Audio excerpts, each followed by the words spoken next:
Carl Moretti, thanks for your time today. Can you tell me about your role as Vice President of Top Rank? Well,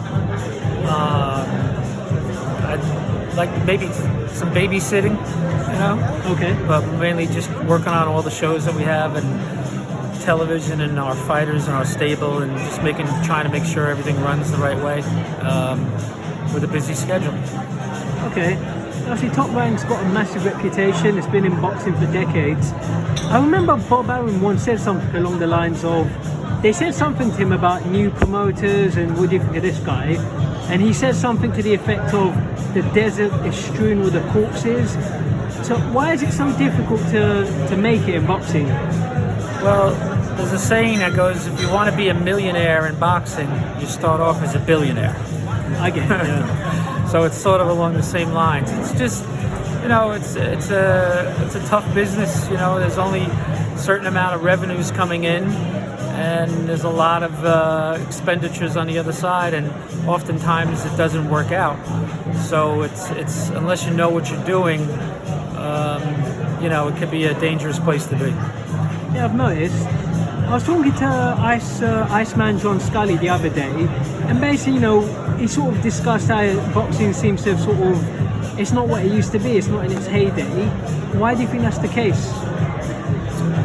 There's a lot of reasons. There aren't the amount of boxers that there used to be in the 60s, 70s, and 80s. The sport doesn't produce as many amateurs as it once did. A lot of the athletes turn to football and soccer and basketball and baseball, so you don't see the amateur feeding grounds as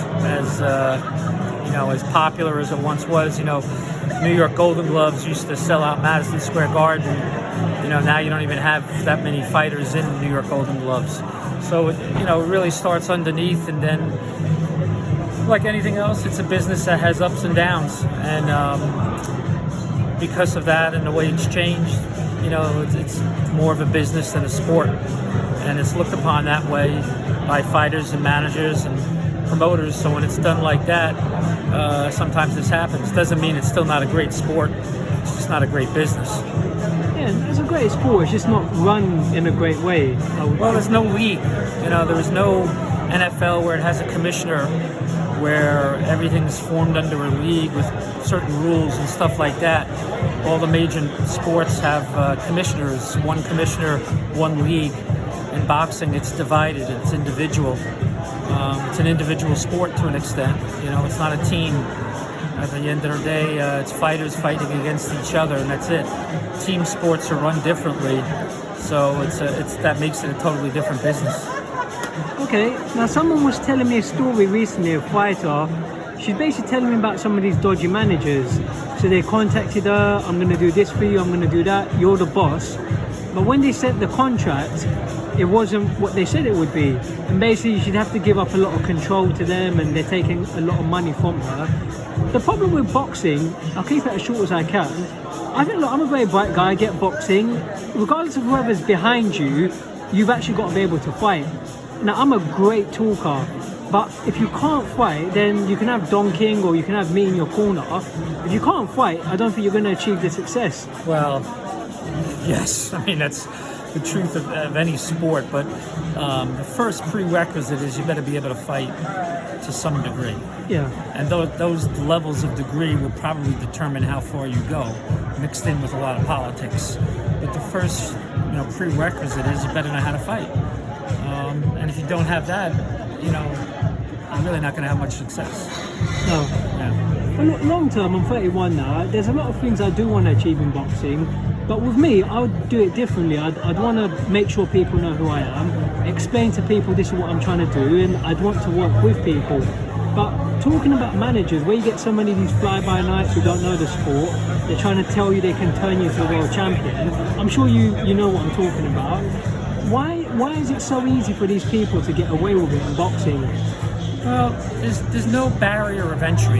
Yeah. And what I mean by that is any person who says they're a manager can go to an athletic commission, local athletic commission, fill out an application, and boom, you're a manager. Yeah. In professional sports, whether it's football or baseball, filling out a piece of paper doesn't necessarily make you what that is. No. So I'm not saying that that's usually the case, but anybody really can be a manager.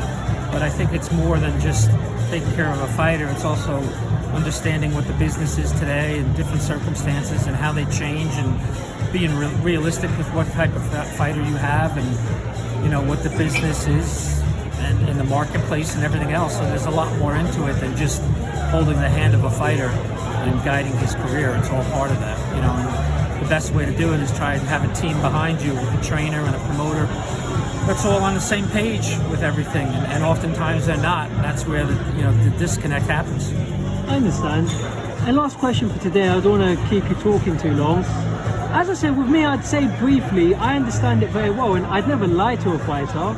I'll take a look at you, I'll tell you what I think, but where you get so many of them lying to fighters, so I'd say, on a more positive note, what have been some of the greatest successes at Top Rank? As far as managers or as far as fighters? Let's go with both, actually, if you don't, yeah. Well, I mean, just, Bob has been in this business, just turned 90 years old, for over 50 years. And it started with Muhammad Ali, so it doesn't get any bigger than that.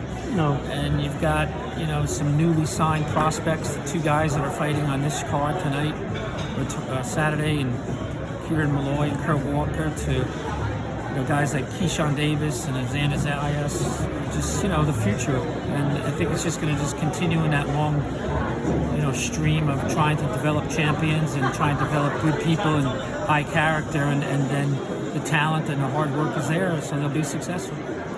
That's great. I appreciate your time, Carl, and I look forward to speaking to you in future. Thank you. Thank you.